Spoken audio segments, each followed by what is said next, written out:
Hello students, आप सबका स्वागत है एसटी नॉलेज हब में। मैं गोपी कश्यप।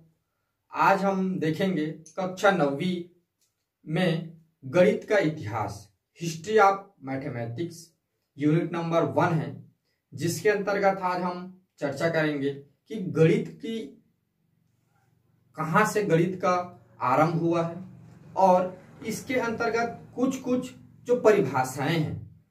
समस्त हमारे जो वैदिक ग्रंथ हैं उसमें गणित का क्या महत्व है, खम शब्द का क्या तात्पर्य है और कुटांग किसको बोलते हैं, बौद्धायन प्रमेय क्या है, इन सब के जो बुक में आपके दिए गए हैं इन सबको आपको मैं संक्षिप्त परिचय बताऊंगा और परिभाषा देते हुए उसको आपको समझाऊंगा। हालांकि उन सब परिभाषाओं को ब्लैक बोर्ड पर लिखकर आपको समझा पाना थोड़ी मुश्किल है, तो मैंने इसके लिए एक अलग से पेज लेकर पेज पर उसके जो परिभाषा है उन सबको लिखकर समझाया हुआ हूं, तो आप उसको पढ़ सकते हैं। मैं वीडियो पर इसके पीछे में उसको डालूंगा और उसको मैं बोलूंगा कि आप अपने नोटबुक पर उसको नोट कर लें और उसका अध्ययन करें। मैंने उस पे ऐसी ऐसी बातों को इस पर समावेश किया है जो आपके एग्जाम में पूछे जाने लायक है और आपके जानकारी के लिए वहां जो गणित के इतिहास में उसमें जो चैप्टर है उसमें बहुत अधिक जितनी आवश्यकता की चीजों को उसमें मैंने लिख दिया है। तो गणित के इतिहास में अब हम देखेंगे कि जो हमारी जो गणित है उसकी हमारी जो पुरानी जो आदिकाल है, जिसके आदिकाल में क्या हुआ है, वेदों की, पुराणों की, बहुत सारे ग्रंथों की रचना हुई है, उसमें हमारे गणित का क्या महत्व है उसके बारे में हम अध्ययन करेंगे। तो वेदांग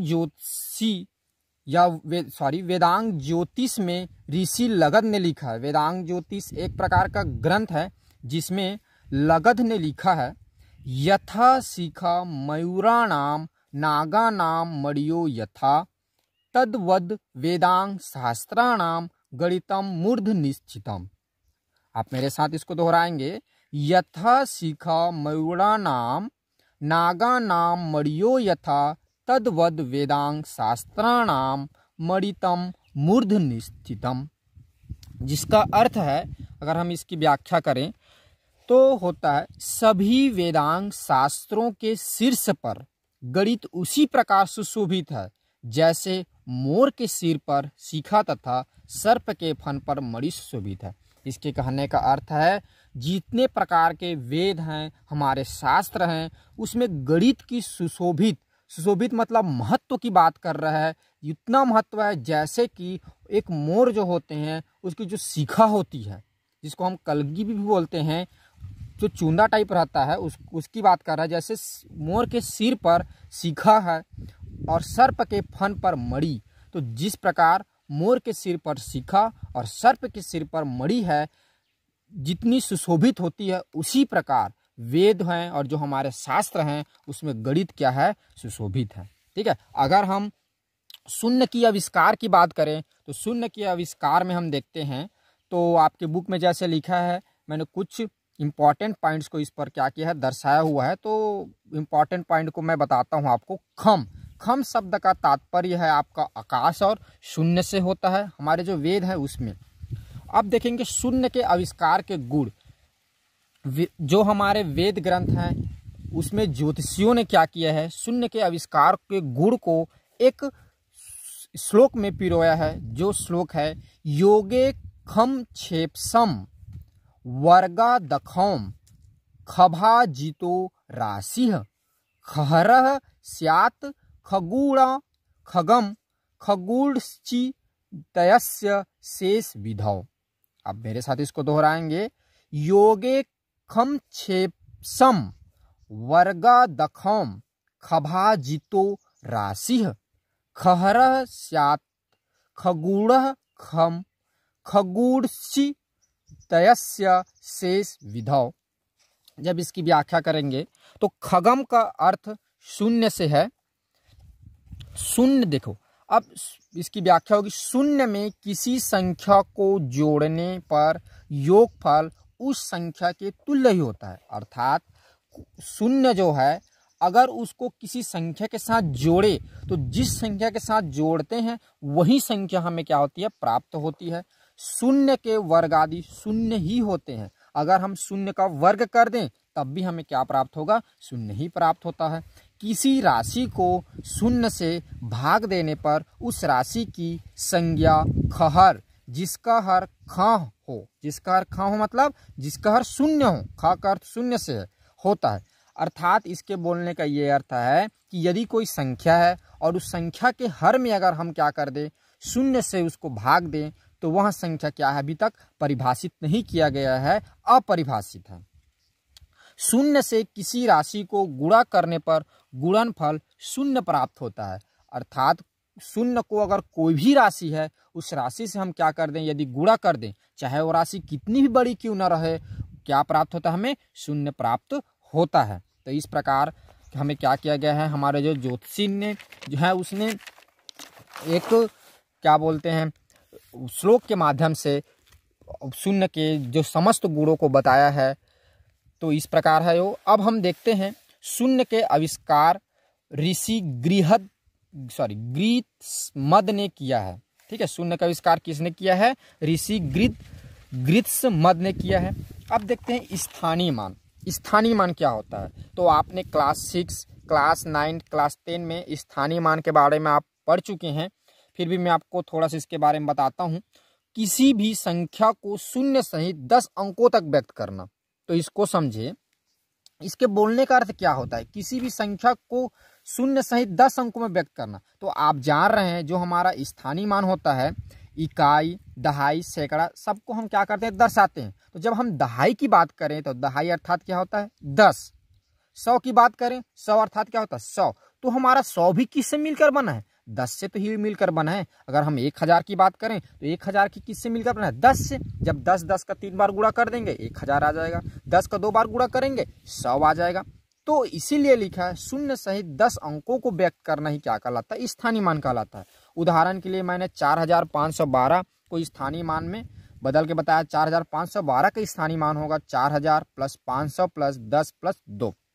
अब नोट देखेंगे, कुछ इंपॉर्टेंट बातें हैं जो हमारे एग्जाम में कभी कभी पूछे जाते हैं, जो देखेंगे हम। हमारे धार्मिक ग्रंथों में क्या है, 1 से लेकर 10 की घात जो 53 है तक की संख्याओं को अलग अलग नाम दिए हैं। ठीक है, जैसे कि कुछ का हम देखते हैं, 10 की घात 11 को हमारे जो धार्मिक ग्रंथ है उसमें क्या बोला जाता है, न्यूनतम। 10 की घात 21 को उत्सम, और 10 की घात 31 को हेतुहीलम, और 10 की घात 41 को नित्यवाधम, और 10 की घात 53 को तल्लक्षणम कहा जाता है। ठीक है, अब हम देखेंगे कूटांग परिचय। कूटांग परिचय क्या होता है, किसी संख्या को जब अक्षर के रूप में व्यक्त किया जाता है तो उसे कूटांग कहते हैं। कूटांग का अर्थ आप ये समझो कि कूट मतलब किसी भाषा को एक कोड के रूप में लिखना। ठीक है, मतलब भाषा बोलने का अर्थ होता है किसी भी अंग जो होता है, जैसे आपने इसके जो परिभाषा इसमें भी देखा है कि किसी संख्या को क्या करना, अक्षर के रूप में व्यक्त करना। अर्थात कोई भी जो संख्या दिए गए उसको एक कूट संक्षिप्त रूप में लिखना ही क्या कहलाता है, कूटांक कहलाता है। जैसे उदाहरण के लिए आप देखेंगे 22/7 को हम क्या लिखते हैं, पाई लिखते हैं। तो पाई का अर्थ क्या होता है, 22/7, माने जो हमारी संख्या है 22/7 उसका कूट क्या हो जाएगा, पाई।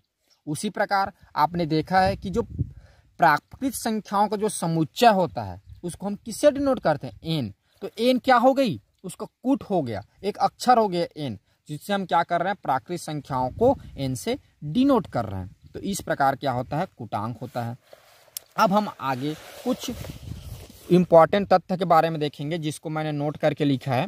इंपॉर्टेंट तथ्य हमारा अंकगणित का अर्थ व्यक्त ज्ञात राशि के बारे में बात करता है। अगर हम इसके कहने का अर्थ है, अगर हम अंकगणित की बात करें तो अंकगणित का अर्थ उस अंकगणित का अंतर्गत उन गणितों को लिया जाता है जो हमें पहले से ज्ञात रहता है। जैसे 1 2 3 4 5 6 ये हमें पहले से ज्ञात है, हमको इसको ज्ञात करने की आवश्यकता नहीं है। तो जो इस प्रकार की जो राशि हमें ज्ञात है उस राशि की गणना के लिए जो हम प्रयोग करते हैं ज्ञात राशियों की गणना करते हैं उस अंक गणित के अंतर्गत लिया जाता है। और बीज गणित का अर्थ होता है अव्यक्त अज्ञात राशि के बारे में बताना, जैसे XYZ ABC, इन सब का जब हम कैलकुलेशन करते हैं, इस सब की जब गुणों के बारे में जानते हैं, जो हमें ज्ञात नहीं रहती है हम उसको क्या करते हैं, ज्ञात करते हैं। अव्यक्त अज्ञात राशियों के बारे में जानना यह किसके अंतर्गत आता है, बीजगणित के अंतर्गत आता है। और जो हमें पूर्णतः ज्ञान रहता है उसके बारे में हम क्या करते हैं, जानकारी इकट्ठा करते हैं, या हम बोले संक्रियाएं लगाते हैं, जोड़ गुणा भाग, ये सब किसके अंतर्गत आता है, अंकगणित के अंतर्गत। ज्ञात राशियों को जब करते हैं तब, और जब अज्ञात राशियों में जब गुणा भाग धन जोड़ करें तब उस किसके अंतर्गत लिया जाता है, उसको बीजगणित के अंतर्गत लिया जाता है। वेदों के मापन में प्रयुक्त रस्सी को शुल्व कहा जाता है। आप इसको याद रखेंगे, कभी कभी एग्जाम में पूछता है। वेदों के मापन में प्रयुक्त रस्सी को खाली स्थान कहा जाता है, तो वेदों के रस्सी के मापन में प्रयुक्त रस्सी को शुल्व कहा जाता है।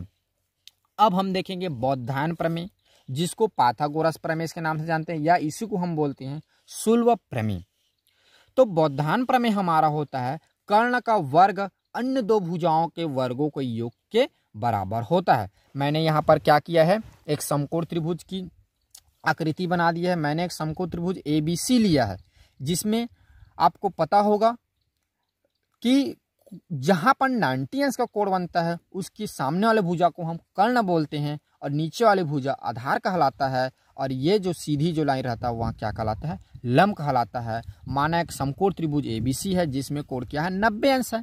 तब क्या होगी परिभाषा से, कर्ण का वर्ग अन्य दो भुजा कौन कौन से हो गए, आधार और लंब हो गया। अब भाई हम जानते हैं कि त्रिभुज में कितनी भुजा होती है, सिर्फ 3 भुजा होती है, तो कर्ण हो गया, अरे बच गए लंब और आधार। तो कर्ण का वर्ग लंब का वर्ग धन आधार के वर्ग होगा। अगर हम इसको इसके भुजाओं के नामों के आधार पर लिखें तो इसको हम लिखेंगे BC का वर्ग बराबर AC का वर्ग प्लस AB का वर्ग होता है। तो ये हमारा पाइथागोरस प्रमेय, बौद्धायन प्रमेय या शुल्व प्रमेय होता है।